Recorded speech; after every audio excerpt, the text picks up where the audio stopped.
Welcome to Women's Million Dollar Conversations with Alice Tang, where we share stories from successful businesswomen who have saved, earned, or sold over $1 million and discuss how they built their success and insights to help you achieve your goals. Now, let's join the conversation. Welcome to Women's Million Dollar Conversation. I'm Alice Tang, your host here. Today, I have the utmost privilege to sit down with my colleague, my friend in the community. Actually, it's in the community, not only in Portland, but in the financial business.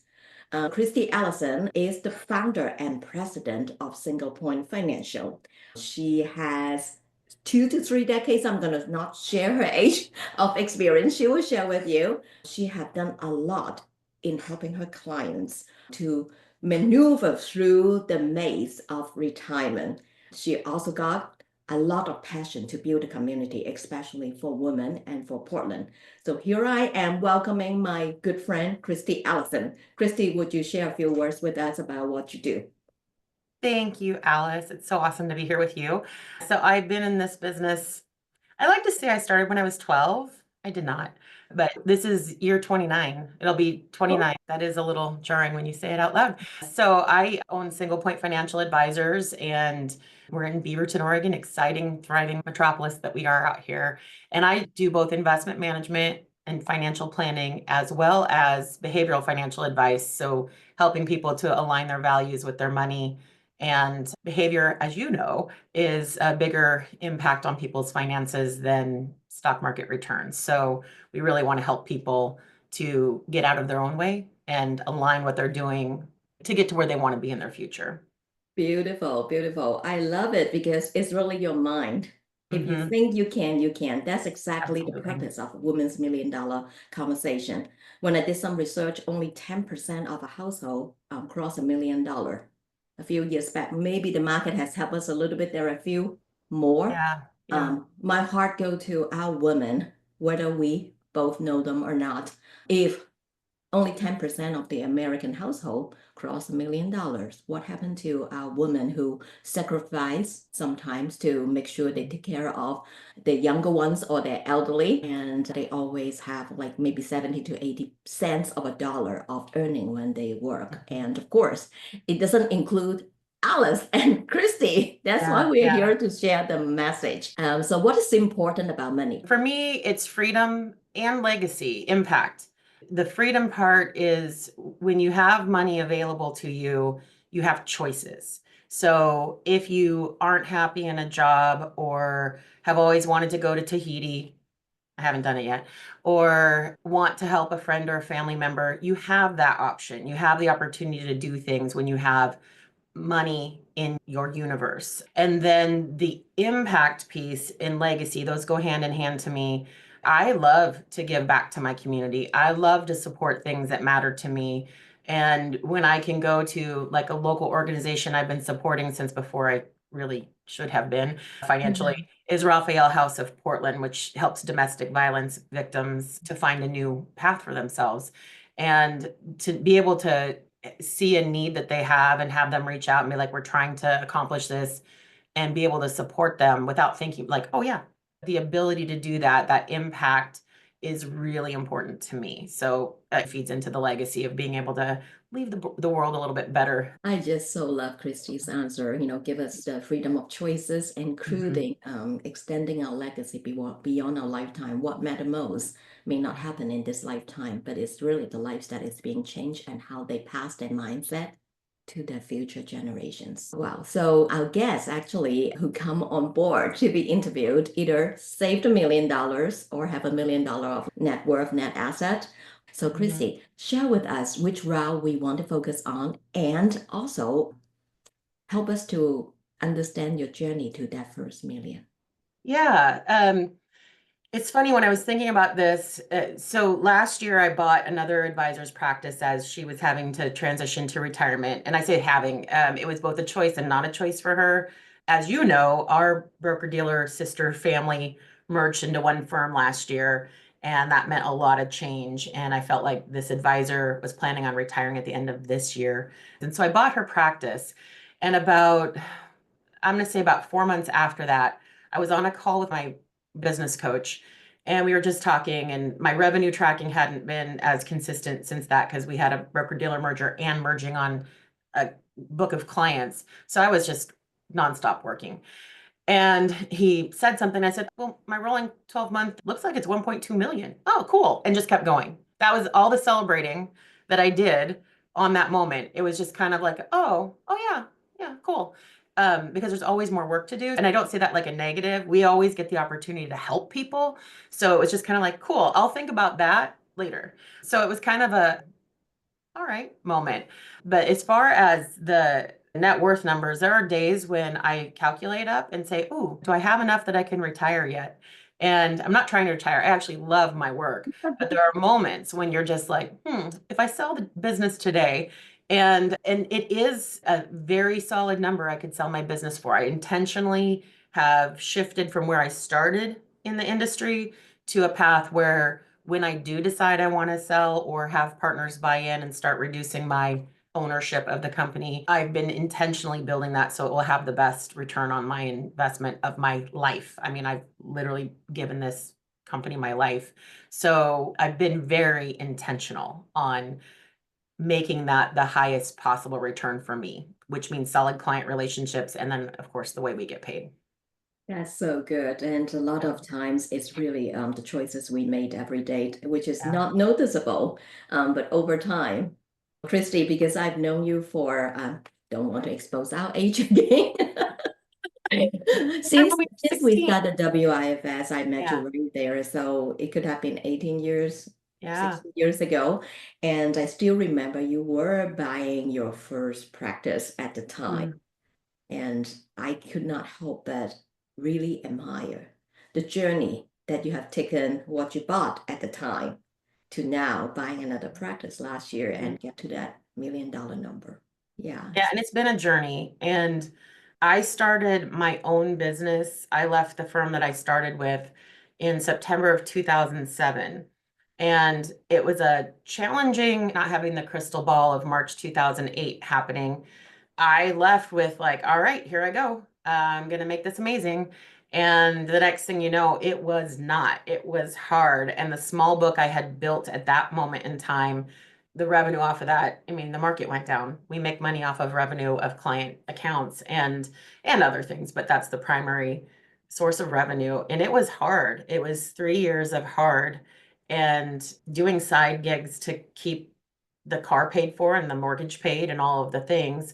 But that being said, I had a colleague who actually started in the business the same year I did, but she'd had a whole career before becoming an advisor in the medical world and had been outsourced.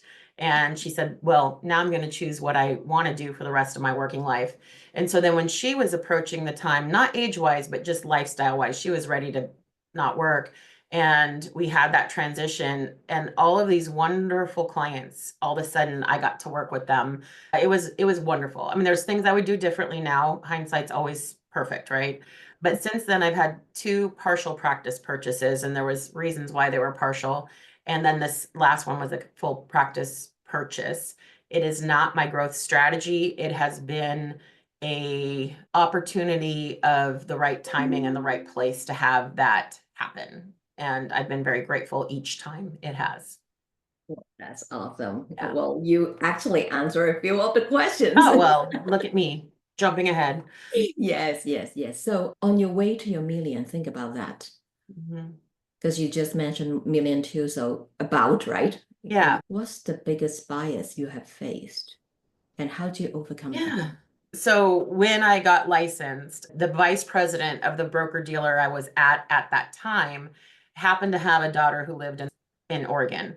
And he was up visiting her and he said, I want to meet with you now that you're licensed. And this is the vice president of the broker dealer. Like I'm just in somebody's office. And he came and met with me and he said, he was such a nice man. I should see if he's still around. I know he retired a long time ago, but he said to me, you have 3 obstacles to overcome. You're young. And I'm like, yeah, whatever. You're a female and you're blonde. And I looked at him like obstacles. And he said, you have to think about it from the person on the other side of the conversation. They're going to be like, this young kid is going to handle my money. a girl in this industry, it hit me in a way where at first I was a little bit like, whatever. And then it kind of sunk in. And I said, well, I can't overcome being young, female, or blonde. I guess I could dye my hair, but I don't want to. And he said, well, you need to know how to overcome those objections that aren't going to even be asked to you.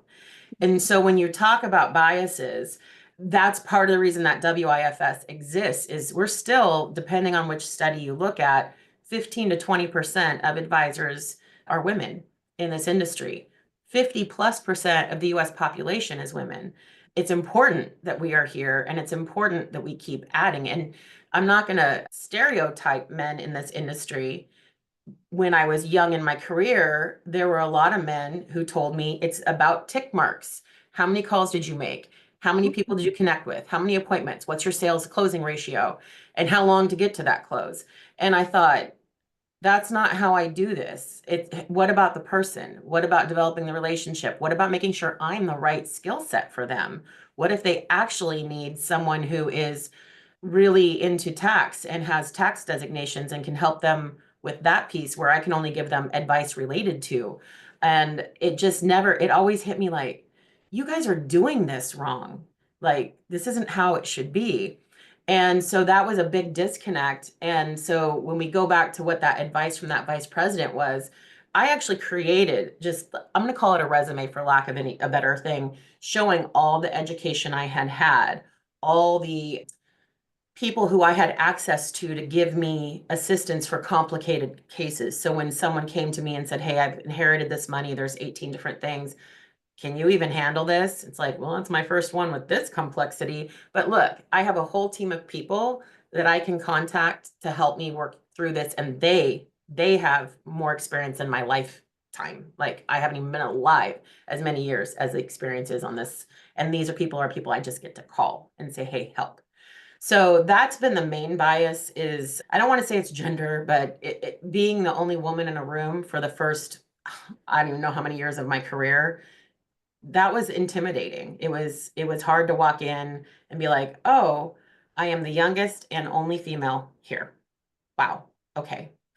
Uh, Look so at you. Look at yeah. you. But the beautiful part of that is that now when I go to a room, I am not the only woman. I'm not the youngest anymore either, but I am not the only woman in the room. Are we 50% of it yet? No. I think the firm that we clear our business through is roughly 30-33% women now, advisors, which is ahead of the industry average. Or maybe it's 36. I should probably clarify that with them. But we are doing a better job at getting women into this firm and keeping them there by supporting so many activities and having conferences designed and all the good things, and more of that needs to happen so this becomes a non-issue. But yes, as far as biases, that age, but that just being the only woman in the room has been harder. Yeah. You're not alone. Yeah. I'm not blonde, but Yeah. immigrant and broken English. Yeah. How can Yeah. people take you seriously? But I also remember that I'm sure you do, that we do have what we call people who give you a hand. My manager always said between the two of us, we have 30 years of experience when I have 2 months. He's Yeah. he's truthful because he has Yeah. 30 years. Yeah, it's absolutely true. There was a event I went at the Nike campus years and years ago when Sarah Mensah was working for the Trailblazers. In her speech, and I always remember this so vividly, she said the glass ceiling can't be broken by us hitting up. There also have to be allies on the other side kicking down and pulling us up with them. And I thought that is so profound, finding the male allies who understand the importance of us being here and that we bring value to the industry and having them advocate for us in those rooms and make sure that we're included. So important. Awesome, awesome. I Yeah. feel the same. When you talk about the glass ceiling, I have goosebumps. But Mhm. it's not about my feelings. We're interviewing Christy, so let's Yeah. continue. The last 29 years that you've been building your practice, fighting for your journey that that you own your destiny, have you ever faced a time when you say, "Gee, I can't do this. I want to quit." And what kept you going? Yeah. I'm a little stubborn. So I do tend to make sure I've exhausted all avenues before I give up on something. However, that being said, there have been a few times in my first office that I got exposed to this industry in a meaningful way. It was challenging. It was a toxic environment. I actually just spoke to a colleague that worked with me there when I started there. She had been there. She was very young when she started. And we were kind of reminiscing on some of the toxicity of that office and how we both stayed a little too long. Uh, Oh. but it was kind of one of those feeling like I was there to help the clients, and I wanted to be there to make sure someone was there helping them. And it's a silly thing, but at some point you realize that's not healthy and you need to move forward. And I think I pondered at that point in time, do I want to stay in this industry or find something else to do? But I really loved the work. It was so rewarding getting to help people define their dreams. What is it that you're trying to do? And oh, you want to retire at 55? Well, let's see if we can even make that happen, and walking them through that journey and talking about, well, how are you going to pay for healthcare for 10 years? That's usually the thing that everybody's like, oh, never mind, I'll work till I'm 60. But having those conversations and really helping people get to the goal that they're going for or that they feel is important to them, it's what made me stay in this industry. And there are times where it's like, being an owner, a CEO, I don't get to just do client work. I also have to deal with HR. I have to deal with CEO stuff. I have to deal with accounting. I have to deal with so many different things and choices and decisions. And sometimes you just want to like step away and just be like, I just want to see clients today. I don't want to have to deal with all the other stuff. But the other stuff doesn't go away. So there are times when it's like, well, what would happen? And I won't say this has been recently, but what would happen if I merged into a larger firm? But I also have a vision and I get excited about what this company will be before I retire and how far I've come. And so I tend to keep persevering. I had a coach once say that I was like, perseverance was the word for me. And sports, I was never the best player, but I was always there fighting. And I say fighting in a positive way to make our first string players better. I wanted their spot. So practices were like games because I was there like, you have to earn your spot every week. I'm not letting you have it. And me doing that is making you a better player when we play opponents. So hope is always there. I always have hope. No one's taken that away from me yet. And that perseverance. This is great conversation on MLK Day, because one of the quotes I remember in my Chinese English is, the purpose of life is to be there to serve. That's the bigger question. How can I serve? Yeah. Thank you, Christy, for reminding all of us about this wonderful quote by a very big figure in our country. We're running down to the fun questions here. What is one piece of advice that you would give to any woman who's looking at you and say, I want to be the Christy Aleckson 2.0? Yeah. Show up. Just you have the word believe behind you, and that's a word that is so ingrained in me. Just believe that you can and then take the action. You can't just manifest out of nothing. You have to take action and then do the things, and don't make it big. Make it one thing at a time. So if it's a phone call, if it's going to an event to meet people, if it's asking for the referral, whatever that thing is, just do it and then do it again and then do it Focus on that again. one thing, huh? Yeah. Yes, and show Yeah. up. Show Yeah, up. and show up. Also, I would add on the showing up, show up for others. So I used to make a joke. Well, I still make the joke. When people ask me what I do at events, I'm like, oh, I just come and like have some wine and snacks and talk to people. And they're like, that's what you do? I'm like, oh, yeah, I'm an investment manager, financial advisor, blah, blah, blah. But tell me about you. And it wasn't an intentional strategy. It was just I didn't have a good, 30-second, whatever the thing is. And I would be at events and have these entire conversations with people, see that person 2, 3 months later at a different event. They wouldn't remember me at all, which isn't a positive, but I would recall the conversation. Oh, you mentioned last time I talked to you that your daughter was having twins. Are they here? What'd they get named? Is everybody good? And they'd be like, oh yeah, I remember that conversation. They don't, but then they want to know more about me, right? Like, oh, well, tell me about you this time. And the other piece of that is because I've taken the time to get to know people a little bit more than the what do you do? When someone says, hey, do you know someone who? I'm like, I do. Let me arrange an introduction. And that's actually how come I named my company Single Point, was for people to think of me. I mean, my focus, single point focus is my clients. But when clients think of me and my team, they think of, oh, they're going to know somebody who. And I used to tell them, my clients jokingly, if your babysitter cancels on a Friday night, you think of me, not to babysit your children, because I will know someone who may be available to you. I don't actually. The one connection I had for that moved to California. So there's no more Friday night last minute babysitter referrals for anyone. But that was kind of the idea, like community and connection are so important. So, making an intentional practice of being able to connect people. Awesome, awesome. Well, we touched upon a little bit about your legacy. So your money legacy is, would you just tell us again, what's your money legacy? Yeah, and I'll summarize it as impact. I don't have children, so I don't have anyone that I'm like worrying about passing on to future generations. And because of that, you think about it differently. And I have nieces and nephews that will benefit from having me as an auntie, but just what can I do to leave the world a better place? When I was young, there was a Ralph Waldo Emerson quote on success about leaving the world a better place, and whether that's by a redeemed social condition, a garden patch, or a healthy child. That always hit with me like a garden patch.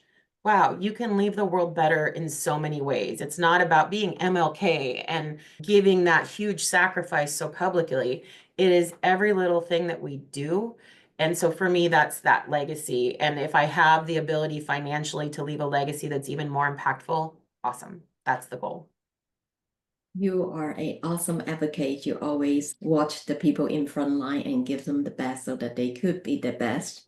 I'm so thrilled that not only you are my guest, you are also my friend that I can come anytime. Likewise, Alice. The feeling is so mutual.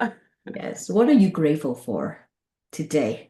Oh, so many things. First, getting to spend the morning with you. We had an event last week where I got to speak and then moderate a panel, and your name was invoked so many times regarding mentorship. And it was like you were getting a group hug from far away in a room you weren't there. And that's important. Like that tells about your legacy, right? But getting to spend time with you and having just an amazing circle of people that I love to interact with every single day. I'm just so grateful. I just came off a weekend with one of those nieces who plays basketball and getting to go watch her and running into friends. And it was wonderful. So I'm very grateful for that. I'm also grateful for finding light right now, finding light and thinking about opportunities and growth, and whether that's very internal or community oriented. I'm still full of that hope that I was talking about. And it takes a lot to distinguish that. In fact, no one has been able to yet. I'm very proud of that. So that's something I'm grateful for. I guess I'm grateful that my attitude is good. Your attitude is always good. Yeah, I had a time in life where it was a little more negative and it didn't serve me. And it some point it just kind of dawned on me like, oh, I hate it when people are the victim and always complaining.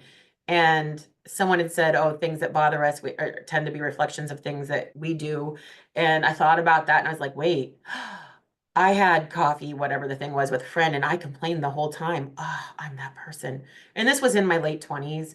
And so I just started paying attention to what came out of my mouth. Am I perfect? Absolutely not. But being more optimistic and not, over the top, like everything's roses, but really just being more focused on positivity and change and the little things that we can do. Just walk out the door today and smile at someone, tell them that their hair looks great, whatever, you can change your hair always looks great. I told you this story before too. I used to go out the day after Thanksgiving shopping. I never was going out to shop. No, I got the socks at the sale, but I would go get like $5 Starbucks cards, like 10 of them, and just go find people who are either being really nice to other people or who just look stressed, like the screaming kid in the cart, whatever. And I'd be like, hey, it looks like you could use this. And then just carry on, might help people find the right socks they were looking for. But just because that day was always so chaotic, I just thought, why not be that person that just shows up and makes things a little less stressful? I haven't done that since COVID hit, but maybe I'll pick that up again this year. Well, we can do it jointly, random kindness on a spring day. Random kindness on a hard day. Yeah. Yes, yes. Christy, we are super grateful for you. Thank you for joining Women's $1 Million Conversation. You are a role model. Many people look up to you. You are carrying a bag of huge wisdom to be ready to share to the world. Thank you for being you, Christy. Thank you so much.